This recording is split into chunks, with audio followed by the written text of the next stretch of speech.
Hello, welcome to the show. I'm Jack Fry.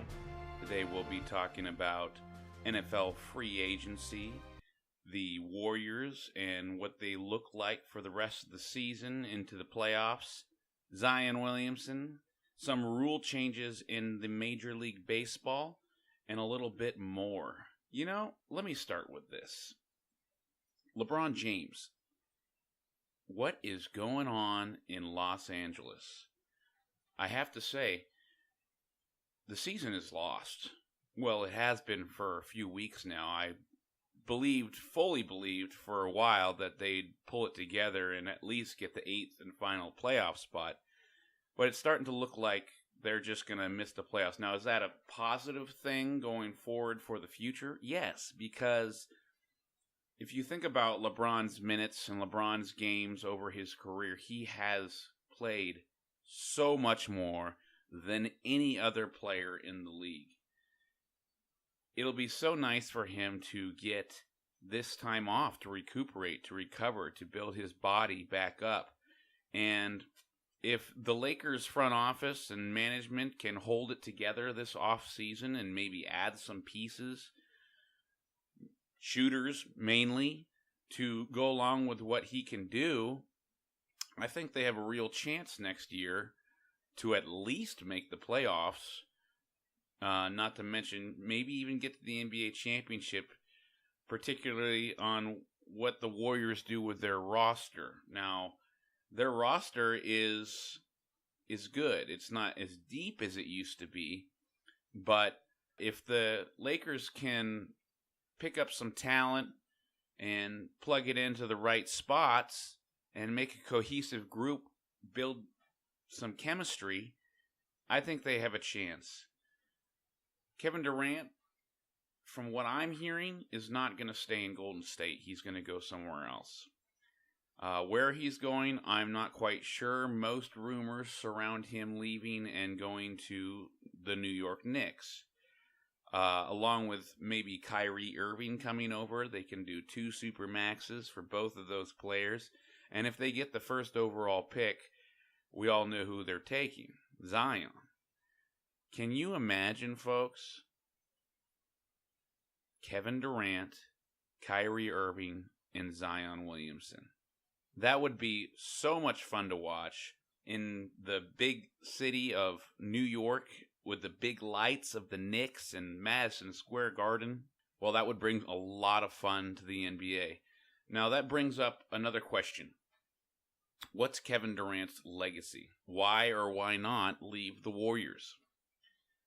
Personally, I see him as an added piece, definitely not part of the original core that the Golden State Warriors are. I don't see the fans putting their arms around him like they would a Curry, Clay, or even Draymond. And as you can see over the last few weeks, when Durant is out, the Warriors almost look better. They beat Houston. They whooped OKC. And then Durant came back against San Antonio and they lost. Now, this could just be a coincidence, but when Curry's out, they lose. When Durant's out, they don't always lose. They could probably win. Now, Durant's legacy is he couldn't win the championship with OKC, so he left there to come play for the Warriors. He got his championships, but he's part of a super team. If he could leave the Warriors and go to New York, where all the bright lights are, where they say it is the basketball mecca, I think if he could bring that team, just get them to the championship, at least get them to the playoffs, but if he could get them to the championship, you're looking at legendary status because they've been bad for so long, and when the Knicks are good, the NBA is great. Personally, I'd like to see Durant go to the Knicks and Kyrie go to the Knicks and them get Zion Williamson. It would be awesome. The Warriors are fine without him. In fact, if Durant leaves, They can pay Clay. They could probably pay Draymond. Maybe even keep Boogie, depending on what he wants. And kind of rebuild that bench to be even better. And if they win a championship when he leaves, that just goes to show Durant wasn't that great. But if Durant can win a championship in New York, that kind of supplants his legacy as one of the best ever. Look, if he's in the East, then he's going to have a lot better chance of getting farther in the playoffs on his own. In the West, just look at LeBron this year. It's tough. Every team is jockeying for a good spot, and every team has stars, except for the Clippers, who just play hard, and they're looking pretty darn good. Now, the other night, Kawhi Leonard was playing against LeBron, and video caught LeBron saying, "We'll be in touch." What does that mean? Well, it could mean anything. It could mean they're going out to get a bite to eat after the game. But why would he say, "We will be in touch"? Wouldn't he say, "I'll be in touch"? If he's saying we would be in touch, does that mean him and Magic Johnson, Rob Pelinka, Clutch Sports? What could it mean? So, Kawhi coming to the Lakers, is that a possibility? Would that even work? I think what LeBron needs is a bunch of shooters. Just like in Cleveland when he had J.R. Smith and Kyle Korver. Or even in Miami when he had Ray Allen and Chris Bosh and a bunch of those guys. LeBron's still great. He's still going to get you 28, 30 points, 10 rebounds, 8 assists. He's still the best player in the world. He might not have the best stats in the league, but the man can still play ball. Get him some shooters, then he can drive to the basket and dish out. Drive to the basket and dunk. You're going to have to cover things. If he had shooters this year, I guarantee it, they'd probably be closer to a playoff spot, if not in the playoffs itself. But he hasn't, and they didn't build that team right. Coaching, also, in Los Angeles, is a big topic. Is Luke Walton even qualified to coach LeBron James? I'd say no, he's not. But who is? So, after this season, I definitely see Luke Walton being let go and them bringing someone in. A lot of speculation has been surrounded by Ty Lue coming in and taking the reins over. He's been able to coach LeBron teams with some success. He's got a championship. I like that move. And if that happens, what's going to be the future for Luke Walton? Well, he's a good coach. I don't know if he's a great coach, but an assistant coach would be fantastic somewhere. Head coach, maybe not. Why don't you come back to the Warriors? Be an assistant coach there. How much would that hurt LeBron? Because he knows him. So, moving forward, free agency in the NFL has been wild. You know, they say the first few hours, the first few days of free agency, all the biggest stars are getting big offers and being signed by teams who need them. But if you look at the history of free agency, the teams that are patient and wait a week or longer to sign guys who aren't getting taken yet, you know, mid-level talent, free agents that can make an impact, especially on a roster that's built well, adding pieces to the puzzle. Look at what the Colts are doing, you know. Look at what these teams who are kind of under the radar do. And when you have patience in the free agent market, you don't overpay for talent. So I like what's going on. My favorite move probably is the Jets getting Le'Veon Bell. Depending on how he does this year, It may or may not be the best move, but it's my favorite because a pass-catching running back is one of the best safety valves for a young quarterback. I mean, look at what Gurley did for Goff this year. Look what Ezekiel Elliott has done for Dak Prescott. Not necessarily a pass-catching running back, he can do it, but a good running back is almost the biggest key, besides a great offensive line for a young quarterback to develop. Darnold, he also added a couple other pieces, like Jamison Crowder. He's a good slot receiver. With Robbie Anderson on the outside, they could be pretty decent. Jets have a good defense. We'll see how they do. But I really like that Le'Veon move. If Le'Veon turns out to be the Le'Veon Bell that he was in Pittsburgh, over 400 touches in a season and, receiving maybe even 1,000 yards along with rushing 1,000 yards, that could be the push that the Jets need to make the playoffs. I could see them getting a wild card spot. I don't see them winning the division. I mean, they play in the Patriots division. We all know who's going to win that. But that's them moving in a positive direction.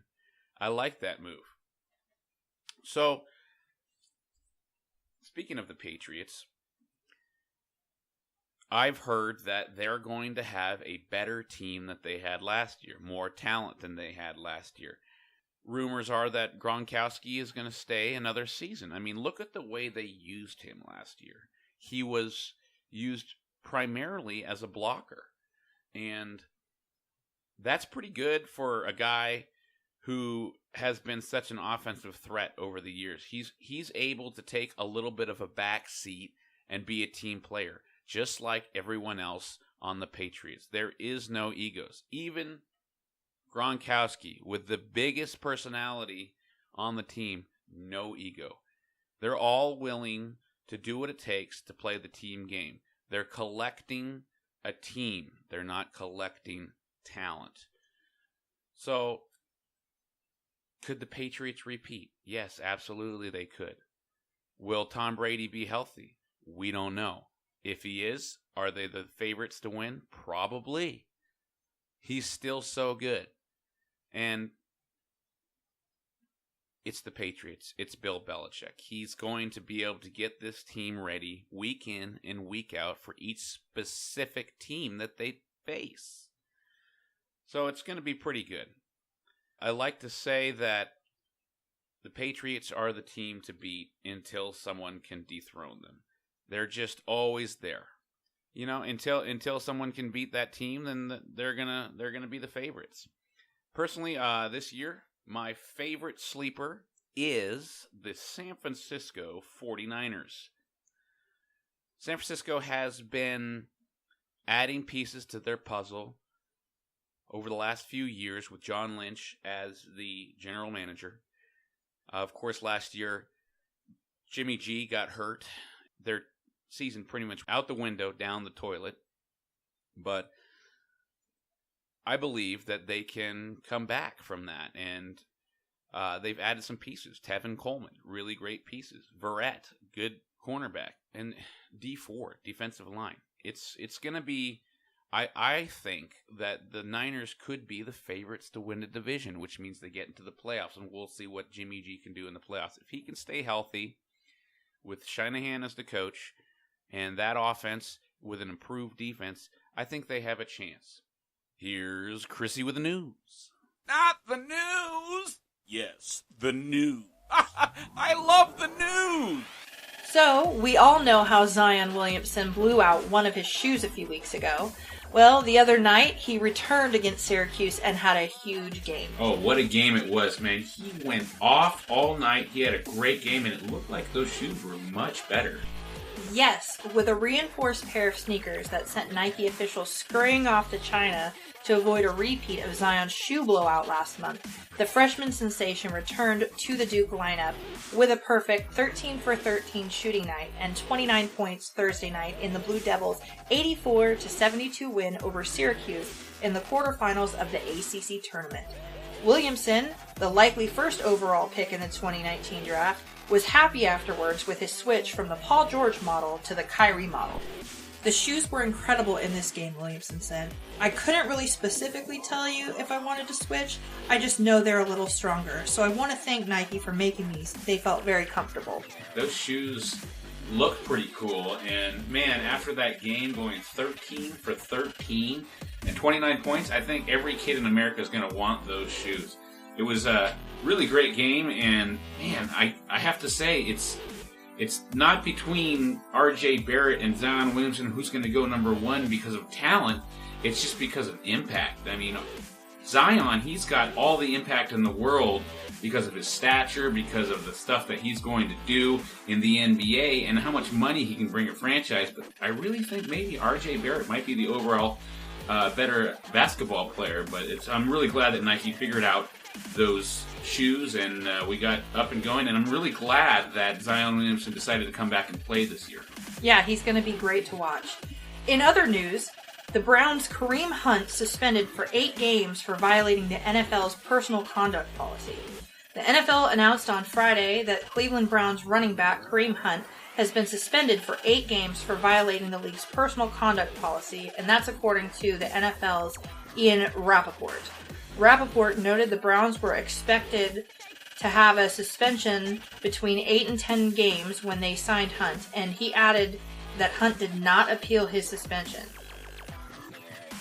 That seems like a pretty fair suspension. 8 games, I like 8 games. It's half the season. I think the full season would have been too much. Anything less than 8 games probably wouldn't have been enough. So somewhere between 8 and 10 sounds right. They gave him 8. I agree with that. Yeah, well, the Kansas City Chiefs released Hunt after a video surfaced showing him pushing and kicking a woman at a Cleveland hotel in February of 2018. That was a really, really bad look. I mean, obviously he was provoked in the video, but that doesn't really give an excuse for a man ever to do something like that to a woman. Yeah, he did release a statement saying that he wants to, again, apologize for his actions last year. And he goes on to say that he wants to play the game that he loves. You know, the Browns are going to have a really, really great offense this year. Baker Mayfield's coming in his second year. He's already got Jarvis Landry. They've just added Odell Beckham Jr. along with Kareem Hunt. He's going to sit for the first 8 games, I suppose, while Nick Chubb runs the ball, who in his own right is a really, really good running back. But we'll see what happens. He'll be fresh when he comes in. Yes, well, Cleveland has more than enough firepower to put points on the board until Hunt returns. And the opposing defenses will have another supremely talented playmaker to worry about once he does. That's going to be some fun football. Cleveland, watch out for Cleveland this year. Now it's time for our guest, Matthew Finch. He's a Bay Area native who has lived all over the country, which definitely sparks my interest about which teams he follows and why. Matthew, let's get into some sports. Have you been following the Kyler Murray saga? Not too much. I mean, I've been paying attention to, the headlines and things like that. I watched First Take, so I get a little bit of sports from Stephen A. and Max Kellerman. Yeah. But yeah, so they were talking about it this last week with, I guess that GM, saying Charlie Casserly was saying some stuff about him, and yeah, so I sort of was paying attention to that. So do you think that the Cardinals, with the first pick in the draft, should take him and trade Rosen away, or do you think that they should keep Rosen and use that pick for something else, or maybe even trade the pick itself? Hard to say. It just depends on what Kingsbury is trying to do. I'm not really impressed with Josh Rosen. I think he's got a good football IQ. I just don't think he's really built to be very durable. I kind of see him as maybe a journeyman, having a few good years here and there. I mean, it's hard to say. He seems like he's got a good ability to progress, to learn and figure out and pick things up as a NFL quarterback. Christian Kirk and him, I guess, are roommates, so he's got a good connection with that wideout, and I think Christian Kirk's actually going to be a stud in a few years. So yeah. I don't know. It's hard to say.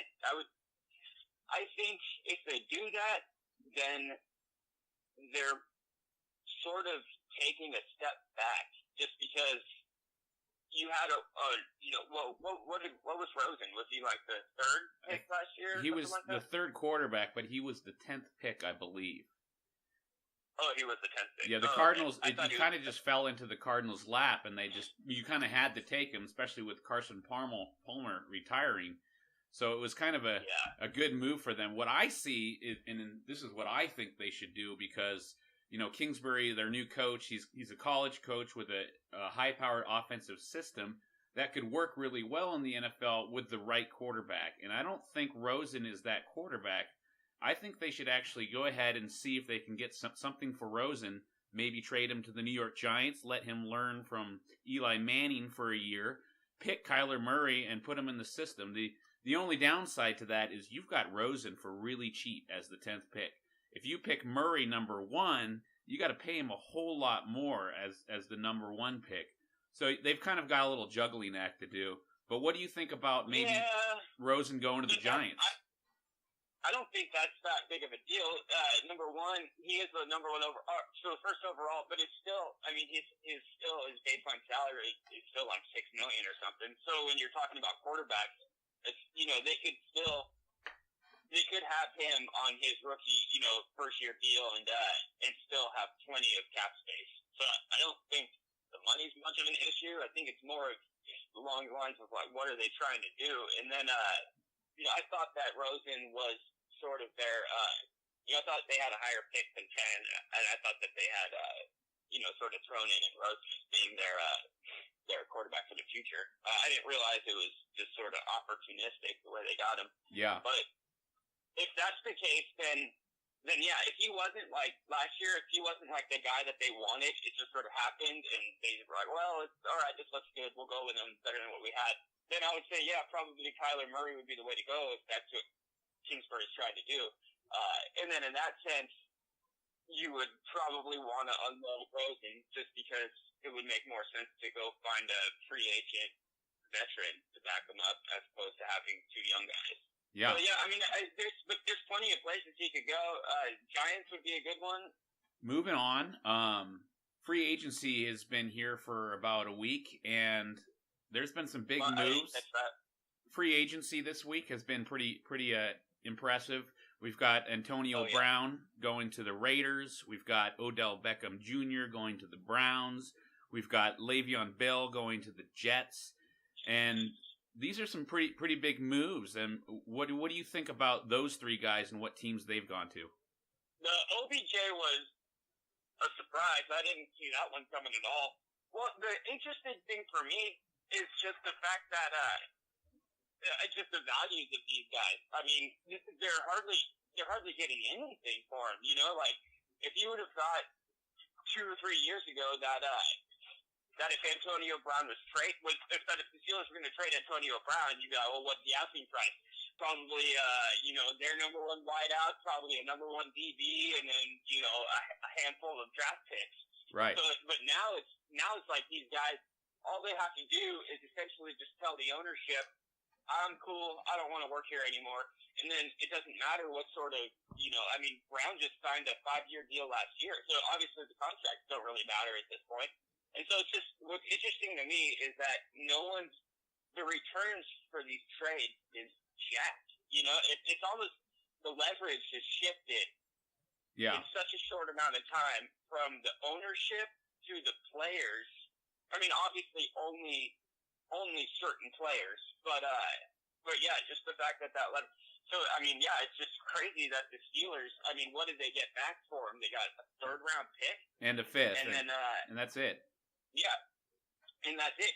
So that's what I thought. Why when the Giants traded OBJ, I thought that made a lot of sense considering the precedent that was set previously with these other wideouts. So especially with Antonio Brown.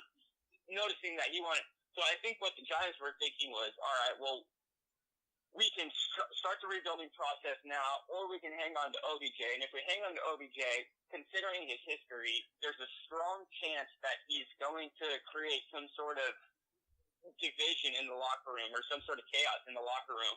And so they figure, well, if he's not going to be a part of our plans moving forward in the rebuild, then what can we get for him? You know, and so they're like, well, if we wait till the moment where he's forcing our hand and everyone knows he's forcing our hand, we're not going to get any return. And so they're like, well, if we sort of force the hand for him, if we make the first step, we might be able to get a better return. The Vegas came out with the odds for that division, and it says now that the Browns are the favorite after that trade. What do you think about that? The Browns, the Steelers, or the Bengals? No, Yeah. the Bengals aren't in that division. Yep, Browns, They are. Steelers, Bengals, and Ravens. Pretty tough division. Yeah, but also not like a, also not like a team that's going to, not like an elite team in there either. And other than the Steelers, but now the Steelers, not anymore. Yeah, I mean, that's hard to say. I would have liked to see Le'Veon Bell go to the 49ers, but Well, I think that's going to really help Sam Darnold, and they actually, I believe they picked up another wideout, the Crowder. Jamison Crowder. Yeah, they picked up Yeah. Crowder, so they have him, a good slot receiver like him, plus Le'Veon Bell, who has proved that he's the best receiving back in the league. That's a nice little safety valve for Darnold. I mean, he can go back into his 3-step or 5-step drop and just dump it off to Le'Veon if he has nobody open. And that's going to be really helpful. I think that'll really improve their offense. And Darnold in year 2 is going to probably be much better. And I really like that move. Now, there's another news thing came out the other day, and it was the Kareem Hunt suspension. He's been suspended for 8 games per the NFL. Oh, yeah. And I was interested to see what your take on that suspension is. What do you think it's fair? Do you think it's enough or not enough? What do you think? Yeah, I think it's fair. I think it makes sense to me. The video is pretty clear. I mean, the NFL sort of, they're not, obviously, and everyone's been talking about it, but they're not consistent with how they hand out these suspensions and all that sort of stuff. Right. So it's like, obviously the big one was Ray Rice, Rice, two games, which doesn't make any sense. And then, and so, yeah, I think they're really, I think 8 games is fair because the minimum, or I think the minimum was 6. So for an incident like that, 6 games is what he would have gotten suspended for. And given the fact that it was, on video, it was pretty ugly, a little bit more than the minimum makes sense. So I think that's fair. I don't think like a year suspension would do very well. I just think that's maybe a little overkill. Number one, also because there weren't any criminal charges filed, so it's basically all in-house for the NFL. So it's not like there's anything outside of what the NFL divvies up. But I think 8 games makes sense. Yeah, I like it. I like it as well. And I think any less probably wouldn't have been right, and any more probably would have been too much. They seem to finally get it right on this one, so I'm really pleased. Yeah, and it was kind of one of those gray areas where it was, obviously, it was on video. It was, he was physical with a female, and it wasn't just like, he wasn't like he was holding her wrist. He kicked her and pushed her down. It was pretty ugly, the video. And, Yeah. So I think it makes sense. Well, let's move to the NBA. We'll start with the Warriors. I think they're a lock for the championship. It looks like they're going to probably do pretty well. The only challenge I see for them is probably the Rockets on the way to the championship.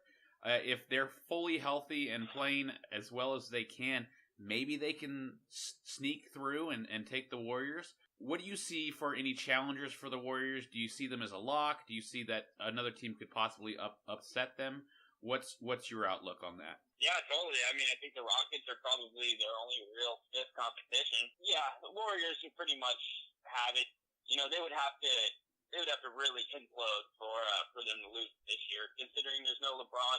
Although the finals are going to be interesting, just because I'm curious to see what happens in the East with the Raptors, with the Celtics. The Sixers kind of look like they're tailing off a little bit, so I think it's really going to be up. And the Bucks too. The Bucks could they've been killing it. So I think it's really going to be up to those 3 teams in the East. I think if anyone's got a shot at taking out the Warriors this year, it's probably going to be one of those 3 teams. Mm-hmm. But the Rockets, they've had the Warriors' numbers so far this year, but on a lot of those games, the Warriors weren't playing, everybody. Like, they they won the last game a few days ago against the Rockets without KD in their lineup.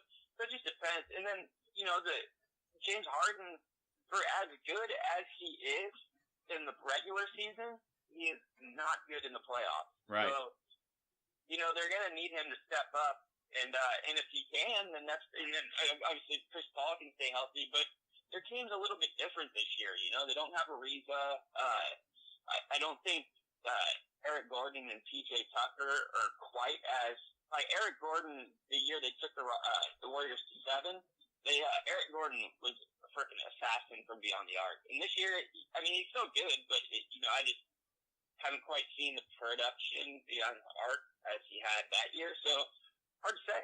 Hard to say. I think I sort of follow Stephen A. Smith's philosophy with it when it comes to this. I think the Rockets are always going to be one step short of the Warriors. So I think even if the Warriors take them to 7 games, I think they still win.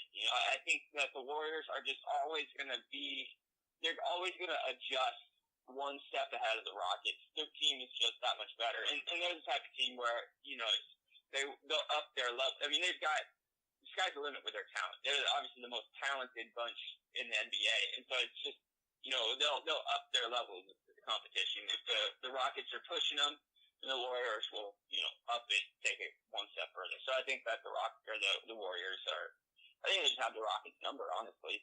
Unless something freak happens, like that when they suspended Draymond for Game 5 that one year, against the Cavs. Well, speaking of the talent on the Warriors side, have you enjoyed Boogie Cousins in the lineup? Yeah, I have. Yeah.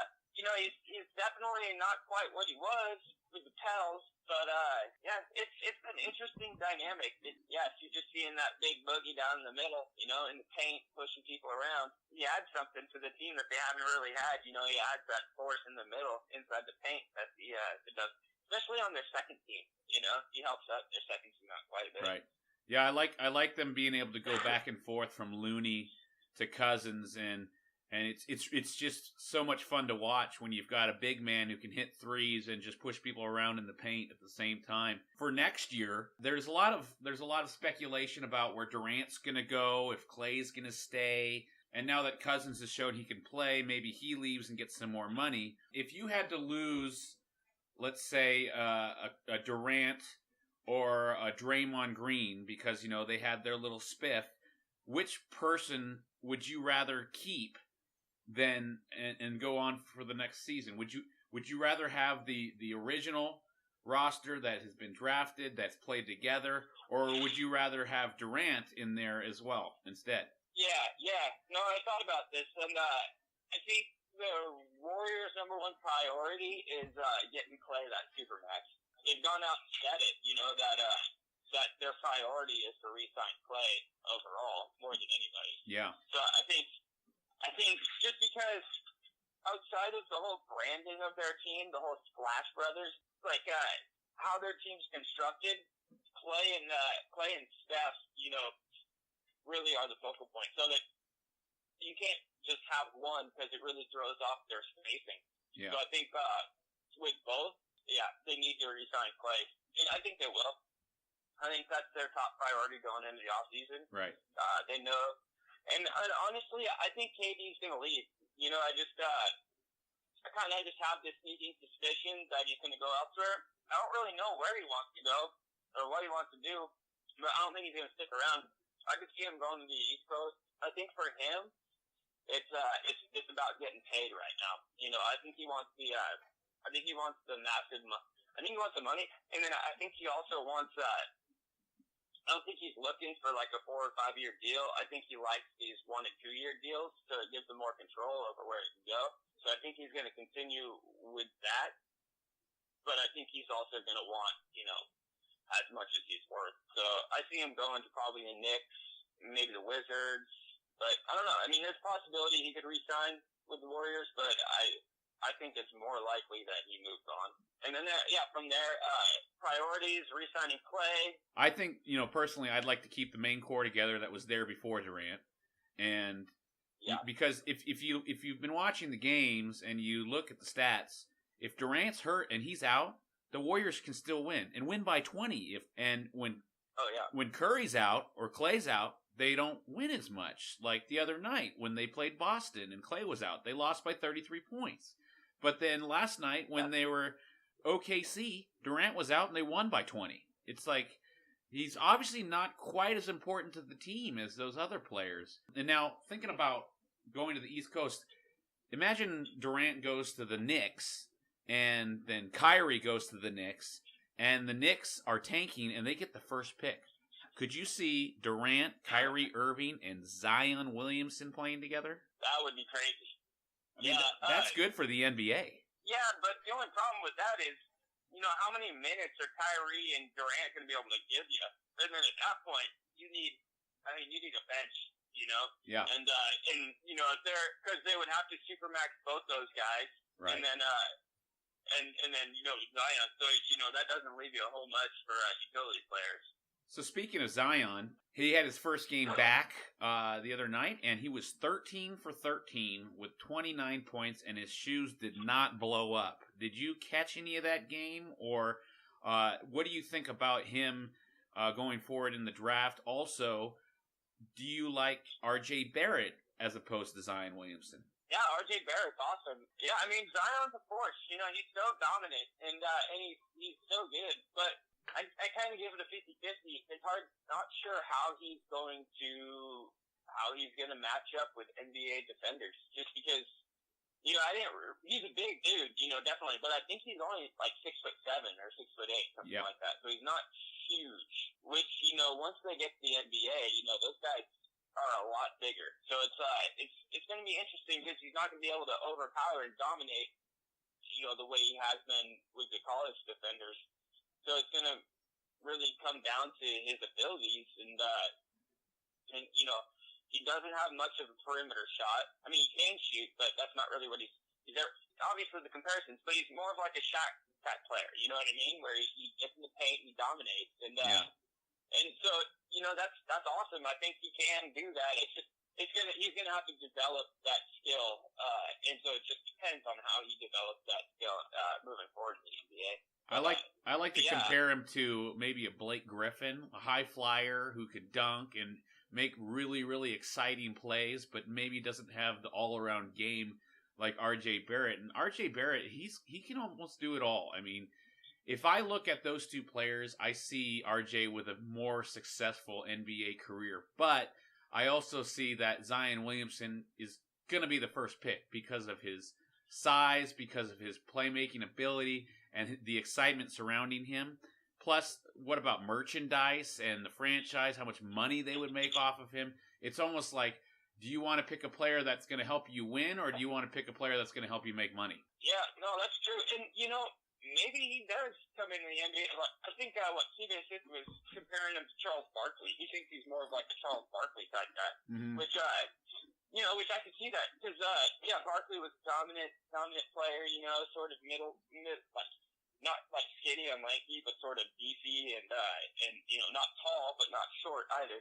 So I mean, that would make sense. It's just he's gonna be interesting to see how that should. I think you're right. R.J. Barrett is more of a well-rounded NBA type player. He can do more for you, whereas Zion is a little bit more one-dimensional. But it's I think he's also whenever you get these guys that come, there's a whole bunch of hype on them in their college year, and obviously they're going to be the number one drafted guy. You see that in a lot of the times when that happens, those dudes actually do really well. I mean, you think of, there's only been a handful of guys that have gotten this much, sort of, but there's not, and so you think of like, the precedent set for guys that, have basically been considered their entire last year of college to be the number one pick, have been superstars in college, dominate in college, and then go in the NBA and then dominate. So, I mean, those guys usually tend to do really well when they get into the league, so it's hard to say how Zion does,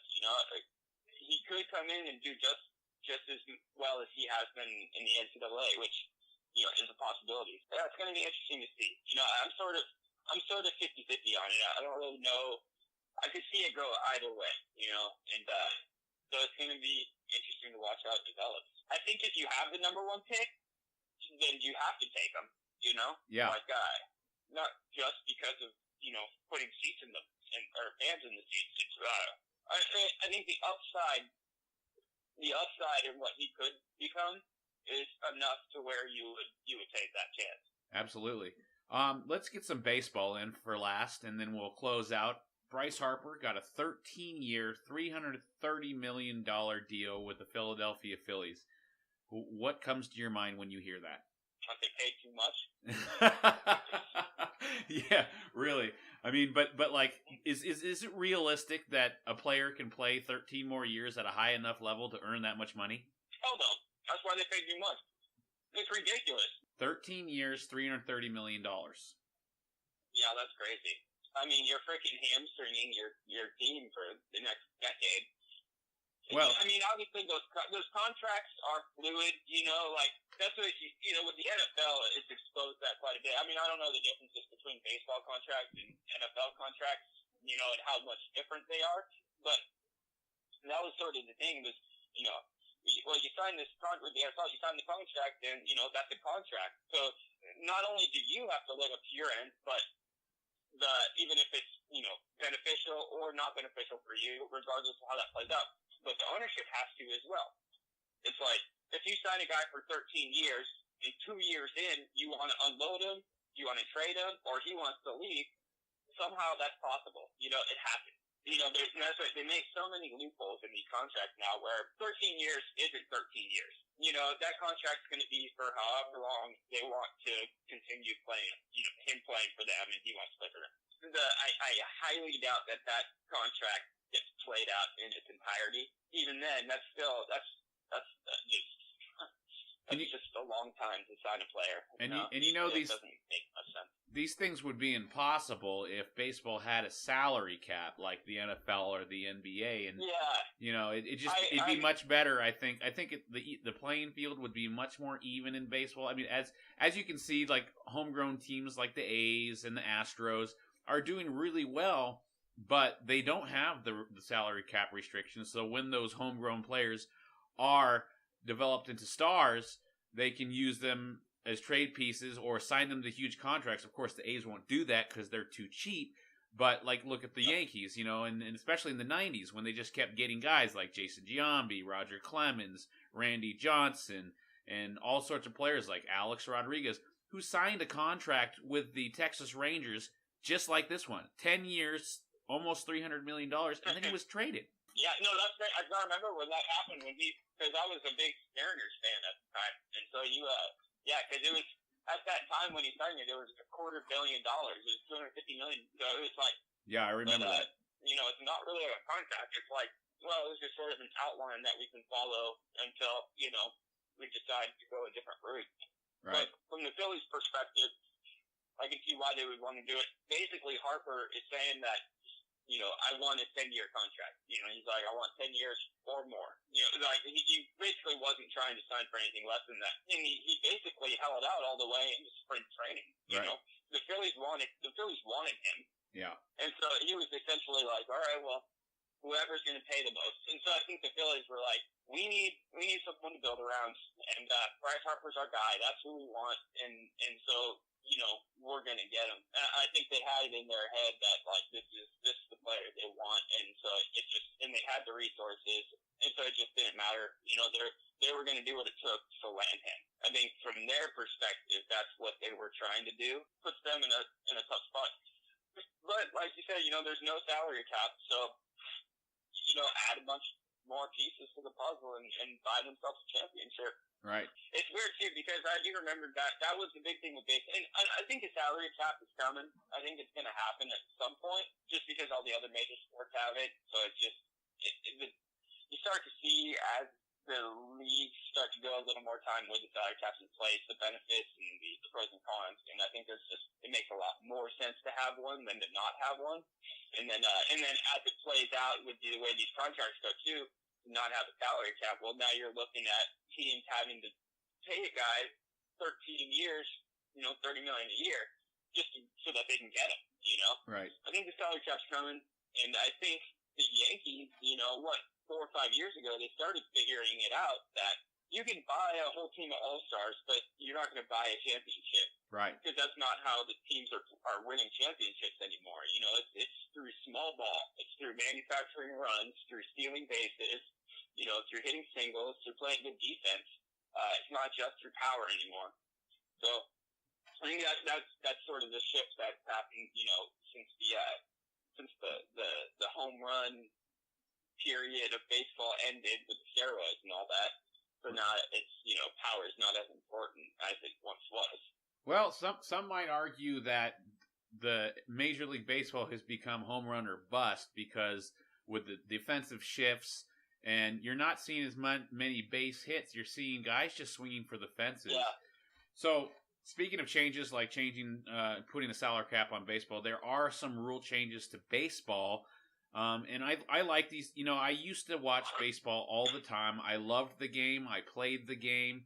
And I just I've lost interest, and I think the game's just honestly it's become boring, and especially with the rule changes, like when they put the defensive shift on and nobody can get on base because you can't get a base hit, so you have to go for a home run. The game gets boring, and the problem I really see is these pitchers. They've got all these pitchers, and they're putting them in for one batter. So one of the new rule changes is. And I don't think this is going to be implemented yet, but they're saying that they could have a 3-batter minimum for each pitcher who's substituted in. What do you think of that? Maybe from like inning 1 through 5 or 1 through 6, but I don't like that because it's the bottom of the ninth, you know, and you've got a lefty pitching, and then they just pinch hit it a right-handed. For certain specific scenarios, you know, you might need a guy that just can get this one batter out or can just make this one pitch. Yeah. You know, so I think for those circumstances, I mean, that's just part of the game. You know, that's the chess. Exactly. That's the chess aspect of baseball. Baseball purists would argue that would be a bad change. But other people would argue that would help the game speed up as well. And then also... They got other plans for that. Aren't they going to implement the pitch clock this year? Which I'd love to see how that works out. You know, like just like with the shot clock in basketball. You know, that was never there, and then they added it to speed up the game. Right. And it works. You know, and that's what I think the pitch clock. You know, throw off to the runner at first and check and all this stuff. And it's literally 4 minutes before they throw a pitch. Speed up the the pitch. You know, like speed up the pitch count. I think that would be a good thing. I don't like the idea of having a 3-batter minimum though for a pitcher. You know, there's other ways to do it. They can speed it up. I mean, the game's always been a little bit boring. If you're just watching baseball to see the home runs, you're not going to enjoy it that much. Right. But like you said, like in the bottom of the ninth, maybe maybe they should make an exception for the last inning because you're on the edge of your seat and you have to put a pitcher in for 3 guys. That makes it harder. But at the same time, it also does make the journeyman pitcher a little bit more important, a guy who can get both lefties and righties out. Another rule change is the universal DH, having the DH in both leagues. And the American League started the DH in 1973, and in my opinion, it's been a success and made the game a little bit faster too, because you're not doing double switches and changing out pitchers and hitters all the time. What do you think about DH in the National League as well? That's interesting. I guess I would take the purist side for that just because I like the idea of having the pitcher in. I don't know why. I don't really have any good reason for it. I mean, it doesn't make a whole lot of sense because, it's always just an automatic out. Something about it's kind of fun watching the pitcher take a swing, And see, for me, I would think that the pitchers would have the best, would probably be some of the better hitters because they would maybe have an inside track as to like what's coming their way, but it doesn't seem to work out that way. I kind of like having the pitcher's bat. Prefer to leave it the way it is. Well, what are your picks for the Super Bowl? Oh, it's early. We got a long way to go. It's early, but let's see. Hard to say. We don't even know what the teams look like at this point. But the Browns. Watch out for the Browns, dude. They're going to be good. I would say look out for the Seahawks. I think they might be a sleeper. The Chargers might be pretty good as well. The Rams, I don't think they're going to have the success in it. I think Goff is, I think he's soft. I don't think he's that great. I think he's I'm not a believer. Yeah, in they might have missed their chance last year. I don't know if they're going to get back there. Well, they shouldn't have. Oh yeah, the Saints. That's what I was thinking. Yeah, the Saints.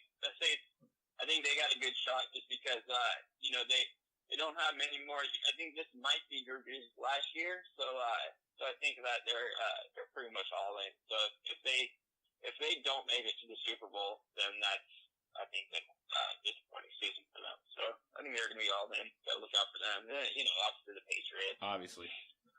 Yeah, we'll see how it goes. I think it's hard to say at this point. Ask me again in 6 months. Yeah, we'll talk again after the draft, and then we'll see how it looks.